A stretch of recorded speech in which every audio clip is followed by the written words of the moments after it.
Hey, it's good to see you today. My name is Philip Thomas, here with Tom Burns from Redeemed Idiot. I'm pastor here at Journey Elgin. We're here on the Day After podcast, in which we talk about the sermon yesterday. And so we're last week kind of introduced the new series of going through Ezra, Nehemiah, and so kind of started getting into that officially, I guess, this week. What what were your thoughts or anything that jumped out to you? So I thought was interesting to show when you were teaching on this, and I mean, it compounds the last week where you kind of went through this whole plethora since creation, all these things that are going on. They weren't just things that you're bringing up. There's a message behind. There's a meaning to it. This is the same thing as you're going into the rebuilding of the temple. And a lot of people will teach on this in terms of just a historical context. Here's a rebuilding of the temple because a historical story. A historical story, yeah. But the beauty of it is, and it's something I've always thought, and obviously you're in the same boat, is that there's more than just a little story or historical understanding. There's a message behind and why this is being told within the Bible. And I just got one of the things that was really profound you brought out that I know people don't understand or it's not talked on is in this story, in what's going on in this historical context, is when it's said by God, it's okay to go have a bunch of pagan beliefs. Mm-hmm. And how you rounded that out. I mean, if we want to flesh out on this so people can understand that God can even work in the worst of situations. Yeah. Even something that's against him, he still can work within this. Yeah. Yeah. So the passage that I think you're thinking that really gave, so it's right at the beginning of Ezra. So Persia is in charge now, and at this time it's King Cyrus. Yeah. I promise you, King Cyrus thought himself as King of Kings. Oh yeah, right. I mean, he's a pagan guy, but he also recognized human nature and was like, we also need to appease the people that we have conquered to a certain degree. And it says there in the first chapter, it says, the Lord stirred up the spirit of Cyrus, king of Persia, so that he made a proclamation throughout all his kingdom and also put it in writing. So there's this again, that mysterious way that God works, right? That anyone that tells you they understand exactly how God works is you're on a dangerous path, right?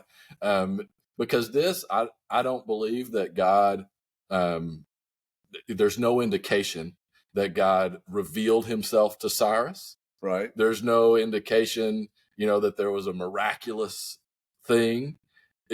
But God was stirring somehow, right? And so Cyrus, king of Persia, I think sometimes we would think, okay, if God did that, if God stirred in his heart, then Cyrus would come out and acknowledge the true God, right? Mm-hmm. That's kind of what we would think would happen. Right. That's not really what happened. No.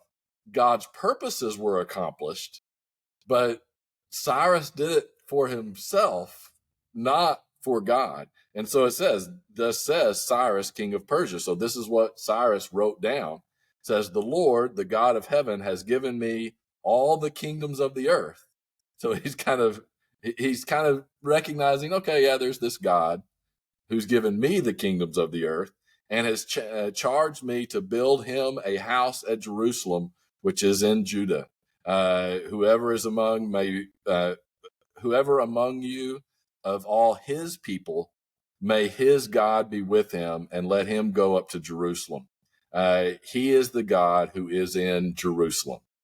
Okay, that does not mean he is submitting to God. No, he is, but we can't diminish it completely because he's at least acknowledging the existence of this God, right? And I do find that fascinating and find that interesting of how God is using someone who there's no indication that he ever believed in the one true God, but yet he acknowledged enough to allow God's purposes to continue and the people to go back and to begin that rebuilding of the temple, and eventually the rebuilding of the wall and the reconstruction of Israel, to the point that Jesus could come where there was a temple and they were a functioning society again, right? Right. They were still under Rome, but they were a functioning culture and society again.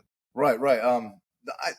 I think that what you're saying is a big misconception, that a lot of people think that those rulers, those kings back in the day, and even these pagan, didn't. It's not they didn't believe there was another God. Mm-hmm. They did believe there was another God. That was the Jewish God. They had their own. Yeah.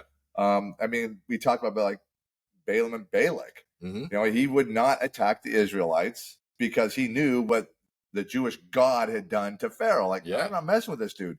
So he's not oblivious to the fact that there is this powerful God out there at all, which is, there is a recognition, just not recognizing it for who he actually is. Yes. Yeah. No, that's exactly right. And so I think there is practical application to that, you know, that God does work through our human institutions and human structures. And I think we have, to our detriment, sometimes we feel like as the church, we need to separate from all of those human institutions. The easy example in our culture, if you were from the United States of America listening to this, is how we interact with our government. Mm-hmm. If you don't think that the government influences culture and society, you really are delusional, right? Like, obviously that happens. We can argue or discuss how much we should be involved in things like that, but we need to recognize God works through those large institutions. He has throughout history, and I believe he will continue to work. And I believe that with, you know, our last two presidents are on two very polar opposite sides. I don't believe either one of them represents the type of godly leadership that I would like, right? However, I do believe that God can work through both of those, right? And maybe in different ways, and in some ways to wake people up to the direction that we're going, right? Right. And God can use very flawed leaders to bring about positive change. Yeah, both of those things can be true, and it can be very uncomfortable. Like, you know, in our in our very pious state, you know, looking back, if we were in this place, you know, in the way sometimes that we handle things today, I think we would have looked at this and said, "Wait, Cyrus? Why am I going to accept this invitation of Cyrus that's going to let me go back? He's the one that kept us in bondage, and, you know, he's just an extenuation of the Babylonians. And, you know, what's his motive behind this? He's godless. He's just saying these words. They don't really mean anything, right? So I'm not going back to Jerusalem at his, you know, invitation." I think there are people that would do that, right? Like, because we don't recognize, you know, hey, God can actually work through people who don't love him and who don't recognize him. And we need to be open to that. Yeah, absolutely. So, because we still have, I mean, like we picture somebody and taking a Cyrus, or just taking a Cyrus, for instance, is that it's just all evil. Yeah. That's not true. Even people that can be evil, they still have personality. Yeah. And you take a Cyrus, I mean, as just kind of making an example, didn't mean he doesn't have compassion for people. Right. And so, you know, you have these Israelites that's been in captivity by the Babylonians for so long. Mm-hmm. And he's like, okay, I'm going to let you go ahead and rebuild this. I'm in power. I'm in control. I have compassion, empathy for you. Let you have this. I'm still in power. You know what I'm saying? It's like, we tend to like make this dark line separation. Mm-hmm. Oh, you worship another God, you are all evil. That's not true, because even like Alexander the Great, pagan believer, but he knew how to unify everything and get mass compassion. Now, a big motivation behind that was money and, And power commerce and and- power. yeah. Yeah. But doesn't mean they're evil to the core. No. They're not an Adolf Hitler Yeah. that just wants to exterminate everything that doesn't believe what No, he that's right. believes. Yeah. And we kind of get off our rocker on that. It's like, just because somebody doesn't believe right doesn't mean they're Mhm. an evil person in terms of Yes. how they treat other people. Yeah. And I think that goes, I mean, that's a biblical principle there. We are all created in the image of God. Right. Now, you know, which means we all have the capacity for good and for evil. Now, were we all born sinful? Yes. I mean, because we all sin, right? And we can Of get, course. you can get into those theological Yeah. discussions, right? But the practical reality is yes, we all sin. You know, so we are not inherently good. That's a very very misunderstood and bad teaching to say that all of us are start off good.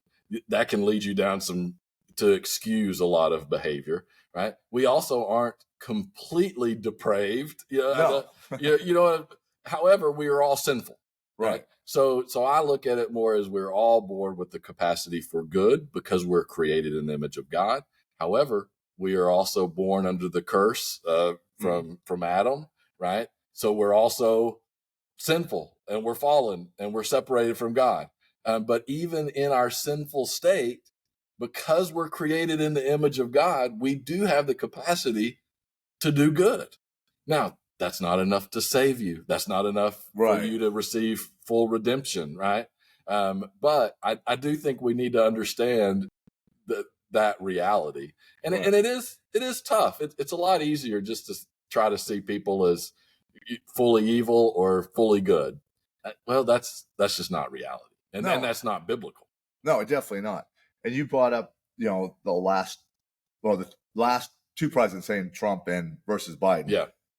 Biden's a little bit of a harder one to go on this because I really think there was some incapacitation happening. That he was more of being a puppet or just a face behind something that is bigger. So I'm not excusing things that he did, but more, I guess one makes more sense is like to use even an Obama kind of mentality. That would be So yeah, you could be on the right, for instance, and hate Obama, but and think a lot of things he maybe was doing evil and wrong, and some of the things he did do, we're not going to get to overseas. Like that's really something that could cause Americans to get killed. But as much as you disagree, it doesn't mean he didn't have compassion for people and didn't love people. It's just his policies may not agree with yours. Yeah. But it doesn't make him completely evil. Just like if you're on the left right now and you look at Trump, he may be making policies like just the border thing. Yeah. Oh, he's evil. He hates people and humans. That's not his point behind it. Yeah. It doesn't make him evil all around. But we always we divide people like that so much. But there is a motive behind what each politician is trying to do. And to your point, it's generally not for the good of God. They're not like going, I'm doing this because the Bible said, and I want to follow Jesus Christ and do it the way he wants it. And what you said, you're not really seeing the right kind of president you would like to see in there that is completely biblical and holy and loves God and Christ and teaches salvation. Yeah. We're never going to see that. No, we're not. No one would vote that in. Yeah. The RNC and the DNC would not like that at all. They would not do that. Yeah.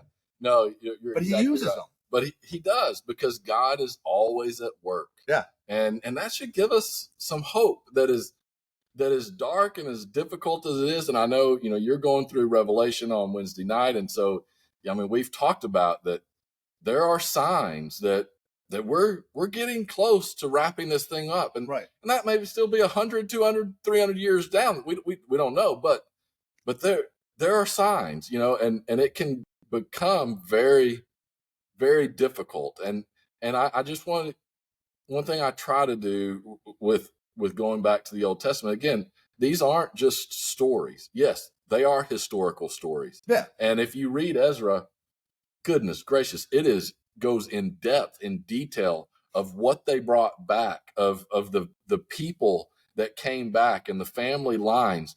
If all the Bible is bunk, someone went through a lot of trouble to come up with these random details, right? Why would you do that? Because frankly, it's boring reading, right? So they weren't putting it in there for entertainment. They're putting it in there because, hey, this is what happened, right? So it is historical, but it also, I think all scripture will show us something about God, right? Reveals to us something about God. It reveals something about humanity and something about the relationship that we have, either with each other or with God, right? And so it can be applied to our present day, and so that's how I was trying to look at this, Right. And making sure that we don't just see this as a story, but no, this applies, and so it should give us hope. Imagine being one of those exiles. You've been ripped from your homeland. The temple, which was right or wrong, it was the symbol of God's dwelling place on earth. Right.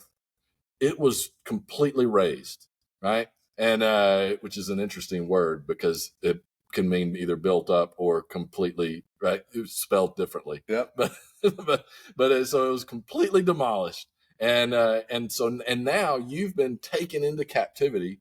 You've been there now for 70 years, and so much has changed. Imagine 70 years. Think about that in today's time. That's the 1950s. Yeah. Imagine how much has changed from the 1950s. And so imagine going back, you've been gone somewhere and now you're going back, and you have no idea what you're getting into, right? And so the people would have been in a very uncertain position, but yet this is making clear, hey, God has been working through that whole process, and He's going to be with you no matter what, and that we can put our trust in Him, that He is working for the good of those who love Him, right? Even if it doesn't look the way that we would want it to look. Like, we would rather the temple never had been destroyed. We would rather not have been put in exile. But guess what? That's what happened. But God was still working. And I think that's important for us as we look at our society. And in many ways, the difference is we have been tearing down the temple in our culture, right? We were a culture that started off with, understanding the biblical principles. I mean, our schools early on, what was the textbook that was used? It was the Bible, right? And I'm not saying everyone was Christian and everyone had this strong, but that was the foundation. The church was one of the centers of every town. All of those things. And we had laws that you couldn't, buy and sell on Sundays. All of those things, and you may like that or not, but that's where we were. Well, we have torn all of that down, and now we're seeing the effects of society, and it can be very overwhelming. And it's important for us to know, hey, God is still stirring in the hearts of maybe people that we don't understand, and maybe He's using people that we sure wouldn't choose to use. We have to at least be open to that option. No, all right, and I like how you said that. So just because someone doesn't believe in Christ, they're in a bad place in the world, doesn't mean inherently maybe they're all evil or bad. And I'm just talking about any general person. Yeah. Oh, yeah. But within them, I mean, I think we all do. I mean, we all go through where we question things. Mm-hmm. So there are those that question, is God real? Is God not real? But they still are bad people. I'm just going to put an air quote up on that thing. Yeah. And I've used this term before. I'm going to use it again. Some of these people that are in these worlds, and I'll just use a different type of an example. Let's just say, and this isn't to demean, because I'm not here saying this to suggest that everybody within this world is evil or bad or they don't love God. And it's not a judgment call, not at all. But by general consensus, as we as humans look at it, you can take a volatile, bad biker gang group. I'm not going to name any, but people can put some out there on their tongue and understand someone could be in that world and still be questioning some of the things they do and why they do, but there could be still a tug on their heart because of other influences in their life, because of a personality trait, that's something they've seen or heard or watched could make, I have a little bit of problem with this, but it won't come out because they got to maintain that persona. Yeah. But somewhere within this, something may come to light, and they may come to know Christ regardless, even amongst the evil, that's bad things that are going, and they have what they have. What me and you would never have is an access and placement. Yeah. Whatever one of these gangs, it could be anything. I'm just using bike gangs as things. That's what people like. Oh my gosh, oh my gosh, stay away from them. They're going to just kill me as I drive past them. Like, no, they're not going to kill you. Just drive past them. But they have access and placement within that group, and they still have acceptance. Yeah. Even with a Christ thing, they haven't stopped doing what they've done. They still have that acceptance, but now they have, at least for a period of time, ability to talk to others. Now, maybe if they refuse to do the things that bike gang stands for in their bylaws, they're excommunicated or they're kicked out or however that works. Fine, but they still could have made it somewhat of an influence, and others could come to know. And that's something me and you will never have, is that type of an influence. Right. Oh yeah. And that's where I think what you're saying. Correct me if I'm wrong, if I'm misunderstanding what you're saying, that God can even use those type of people to bring people to God, even if they don't have God to begin with. Yes. Oh, and they may be completely unwilling participants. They may not even know that. But God works in mysterious ways, and He works to keep His redemptive plan in place. Right. This is it's very important because God needed the temple to be rebuilt, and the culture could continue to go, because why? In about 400 years or so, who was going to show up on the scene? Right. God Himself. Right. And so yes, so we definitely see how God will use and to work through things that we would write off as, oh no, God could never use them. And I think that's important to know. Yeah. And to remember. Right. So I did want to go the next little section that I talked about and get your thoughts on that, because it's a very interesting section. And it says, all the people shouted with a great shout when they praised the Lord, because the foundations of the house of the Lord was laid. So this is at the very beginning there, but things are starting to happen now. But many of the priests and Levites and heads of the father houses, old men who had seen the first house, talking about the temple, wept with a loud voice when they saw the foundation of the house being laid. But yet there were those shouting with joy. I find that interesting, that there's this mixture of weeping for what was lost, but joy for what is to come. Right? I thought that was interesting. What were your thoughts on that? Okay, so yeah. I mean, when you're doing the teaching, going through this, I mean, immediately I went into Revelation, because it talks about the point when Christ comes back, there'll be weeping and wailing, and there's going to be joy on top of it, that the Jews are going to recognize, we destroyed him, we killed him, but now they're going to recognize, oh my gosh, that truly is the King of Kings. This is the Messiah. Yeah. My head went there. It's like, we destroyed him, and he's back. There's the weeping, the wailing, and then there's going to be joy to understand who he is. Yeah. And that's where my head went. It was in a very prophetic kind of way. And this is kind of like what's happening in Ezra with them. This is what was destroyed, and it was destroyed because of them. Yeah. Because of the things they were doing. Right. And now God had warned them plenty of times. Yeah. Yeah. And now here it is being rebuilt. It's coming back. That's where my head went. Because you asked what my thoughts were, and it's like, well, that's very prophetic. Yeah.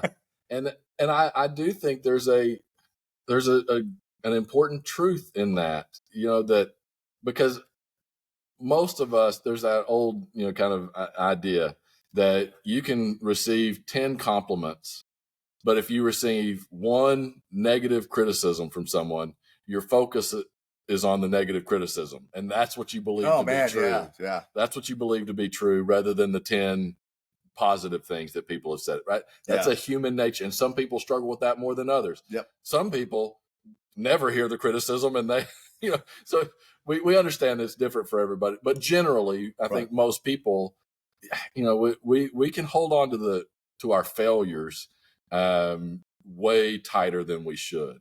And I think there's an important lesson here, that because they are right to wail, they're right to mourn, because the temple that's going to be rebuilt isn't going to be as good as the other one, right? Like, it's worse now, because they're going to rebuild it, and it's still going to be nice. It's not going to be as good as it was, but they're still not going to be really in charge of it.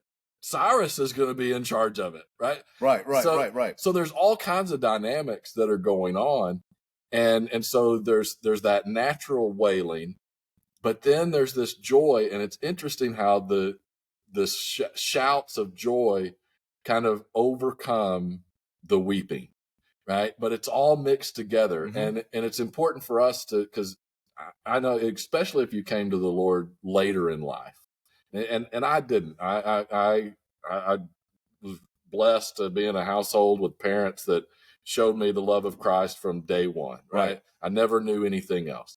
I've had my times of questioning, of wrestling with my faith, all that stuff, but I've never had a prodigal son experience, anything like that. Right?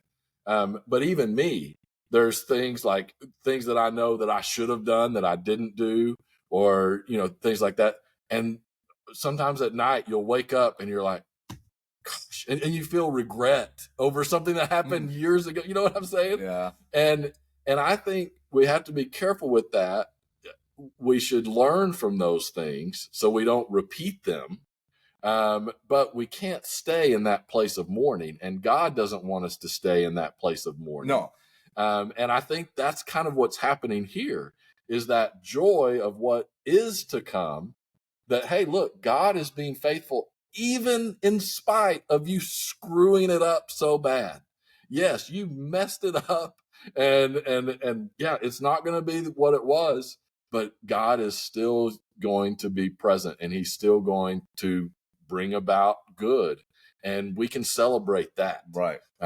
And then that leads right into Ezra coming in and saying, hey, don't fall into the same things that you were weeping about back here. Now you're making the same mistake again. So wake up, right? So I think that we should be able to apply that to our lives for sure. Oh, I agree too. Yeah, I'm kind of like you, is in that I was raised basically in a Christian home. So yeah, it's funny when I hear people's testimonies, I'm like, well, that's amazing. That's a great, because mine was nothing like that. I was always kind of like boringish, but I did do where I was a little bit different. I was kind of more the prodigal son. As I got older, I kind of went the wrong way for a while. But yeah, so boy, no, you're making a lot of things flash back in my head. Things you wake up and you see things you have regrets for. But yeah, you're right. I'm gonna let you finish on that, because I was like, wow, that's kind of a powerful thought going through my head right now. So yeah, no, because I think if we're not careful, Satan will use those places where you have failed, those places where you have done things that you regret, that are legitimate, right? But he will use that to hold you and keep you from moving forward. And my picture is Christ is sitting here going, yes, but you are forgiven, and I have something new for you, and now I am calling you to move forward. Satan, because I view that we're in a spiritual battle all the time, and Satan's goal is not just to keep people from accepting Christ, but it's also to keep people from advancing the cause of Christ, right? And so say you have been redeemed. Well, now Satan's out of luck. You're going to be with Christ, okay?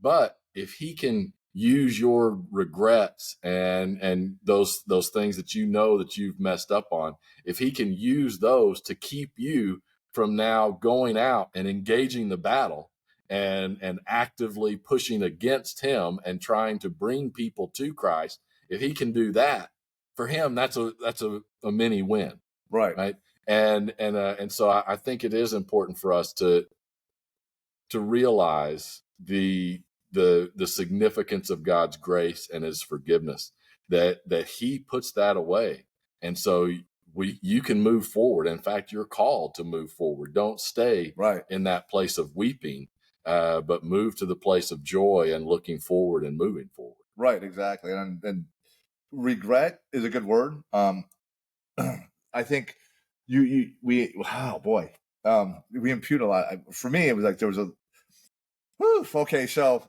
there's things that's happened. And anyways, but you kind of go.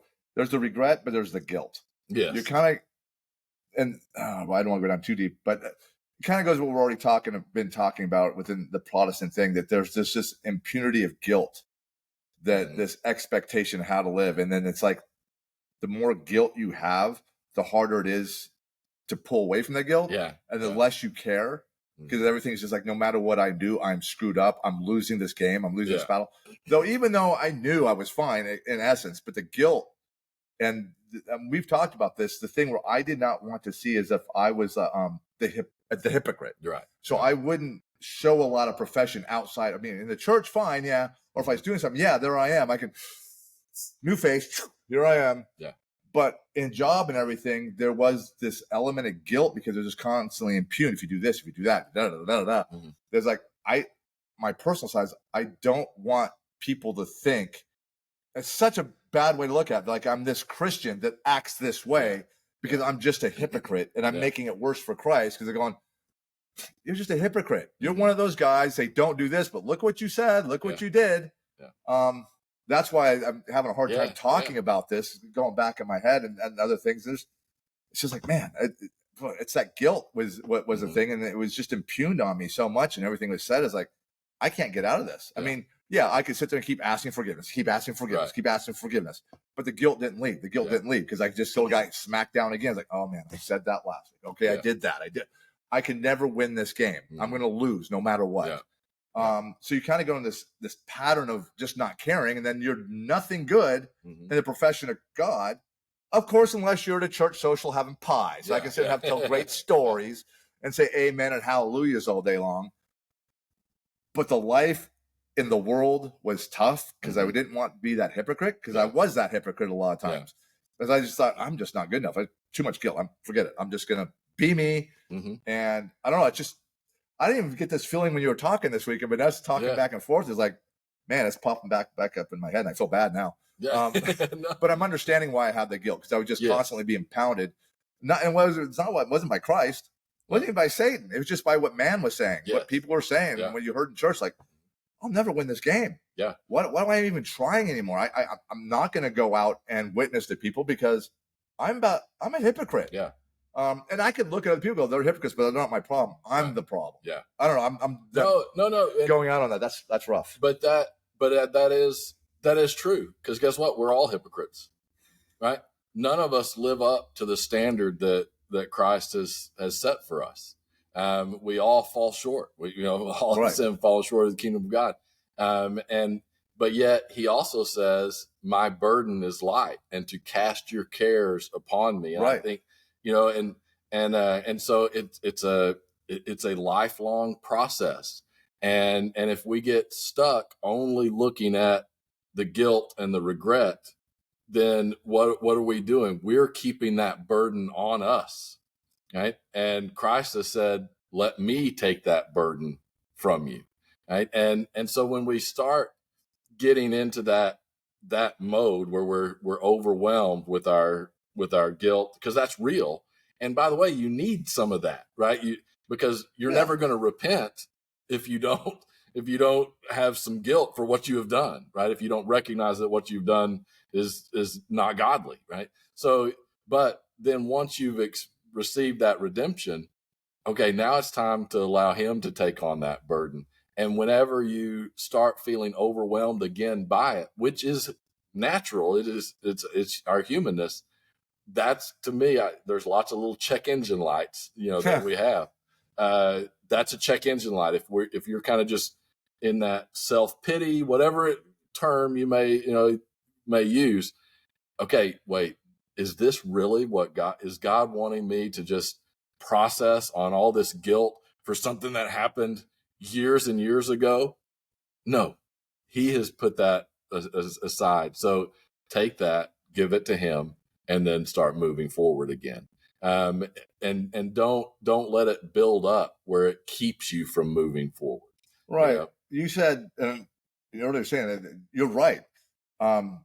But it's, you made the distinction between, you know, the one good to the 10 bad or something like that, you know, and that's, I worked at a place when I was younger. It was working with gang members and stuff out in the middle of nowhere, but there was a thing that was put in place. Like, okay, if we want to help develop these youth, these guys in gangs to kind of develop a different lifestyle, the policy was, yes, they're going to do stupid things, but this is their policy. You need to come up with at least 5 good things they do for every 1 bad thing they do. Yeah. So they can recognize there is good within them. Yes. Yeah. But in what I was experiencing in the concept of life, Christianity, the church and everything, was just the opposite. It was a constant, that's bad, you're bad, you're bad, you're bad, you're bad, you're bad, you're bad, you're bad. Yeah. And the good wasn't, as long as you love Christ. I mean, does that make sense? It's just like, there was just so much bad. And I've met people that once you get in that rhythm, and that's what you're known as, being on this negative side, you start embracing it. Yeah. And it becomes who you are, and you actually empower it. You like it. It's like, okay, this is who I am. I'm going to be that person. Let's joke about this. Let's keep going with this. I'm going to embrace this. And that's kind of the world I was kind of in, because it was. You're making great statements, and I'm glad we're having this conversation. Yeah, no, maybe it's just for me. I don't know. No, if it's for you, it's for other people too. Because like I said, I'm that redeemed idiot, and that's where stuff like this comes from. You know, but there was a point. I was just. I would, if I put a timeline on it, I'd say about 14, 15 years. Yeah. That, yes, I was Christian, but the profession wasn't there. Everything in my head was guilt. Everything in my head was wrong. That I cannot live the right life. It's just this constant impunity of negativity. Yeah. And it's just, I don't know. I've gotten way past that. And once I started understanding and just, you know, I was like, hold on, man.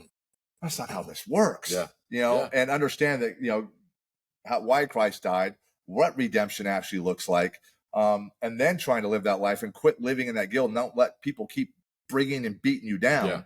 Yeah. So I don't know, maybe people are hearing this. I don't know. I hope so. It beat me up. It beat me up quite a bit. I was, as much as a Christian as I was, as much as I was going to church for this period of time, it wasn't out in the world. Right. It was not out in the world. And that's where my historic, I guess you say, guilt or regret is, looking back on, man, I was not in any way the person I probably should have been, because I just felt too guilty to even attempt it, because everything I did and everything I said, my life was nothing but wrong. Yeah. Because every little impugned thing, I mean, right, somebody speeding, if you're speeding, you're sinning. Yes. I'm like, come on, man. But it's just every little thing starts building on top of it. Like, I'm done. So this is, sorry. And you're this is great. But we're running a little long, but that's okay. A great example of this, because we as Christians, we need to understand, and what's so stupid is we talk about all the time of being Pharisaical, right? Well, that's exactly what Jesus was against, right? They had so many rules, right? And Jesus didn't necessarily attack the rules. He was attacking how they were being applied, as to keep everyone realizing you're breaking the rules all the time, right? I mean, there's so many of them. So now you're constantly breaking them. And so your focus just becomes on, how do I not break the rules? And then you're human, and we've created too many rules that have gone beyond Christ and beyond what God desired, right? And so then we just stay in that constant state. And many times we just give up, say, enough. Well, I was on a little call with a guy, and he's a pastor, and he was calling for people to get involved in something that was going on at the Capitol, and trying to put God back in, get God more involved. There was a political aspect, but not really. It was just, hey, the church needs to get more involved in what's going on in the world, kind of this thing. So it's a Zoom call, and he's out hunting on his ranch. Okay. And he's driving through the ranch. Well, he does the Zoom call on a phone, that's clearly mounted, and he's just talking to us as he's kind of driving. A little bit different, but this was a casual thing. There weren't a whole lot of people, and he was just encouraging pastors, and it was all pastors. He was encouraging pastors to, man, let people know what's going on in society. We need to get involved in this. We need to be leading, pushing back against these ideologies that are out there that go against God, kind of that kind of stuff, right? And after he kind of finished, the first response from a pastor was, should we discuss, how it impacts our witness if we are, not following the law? I see that you're driving while being on, talking on this phone call, and that really goes against what the law of the land. Should we be discussing? Is that something that hurts our witness? And dude, that the pastor that was kind of, he basically just ended the call because you could tell he's heard that stuff. But I'm listening to him like going, dude, that is so pious. And while it could technically be right, it probably would have been better for that guy to just stop on the side of the road and just have this little conversation. But that pales in comparison to the topic that we're talking about. And the first response is, well, what about that little thing that you're driving while talking? And that was kind of, and I think that connects a little bit with what you're saying, just that over-regulated, every little rule, every little thing we do, and being focused on that keeps us from seeing the bigger mission and keeps us from seeing the bigger calling that God has for us. Absolutely. Yeah, absolutely. So, you wrapped up good. I don't know. It's just weird. It's because you're making me go back in my history. And I know, because I'm up here, you have me I'm teaching up here on Wednesdays and stuff, that I guess that idiot part, I just want to be, I'm no different than anybody else. Right. Yeah. And I know there are people out there that are in the same boat that have acceptance of Christ, but then they've fallen away because I'm assuming because of guilt.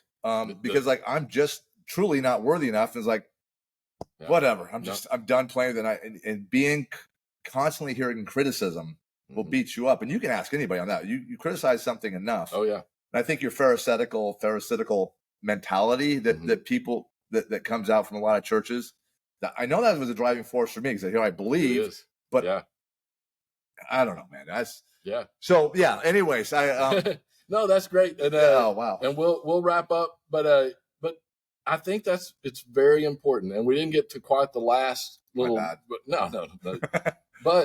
but it all goes in, because we all have done things that were the temple that is deserved for the temple to be destroyed. Right. We've all done that, and then we've all experienced that regret, but that joy, because we have been redeemed now, and now God is.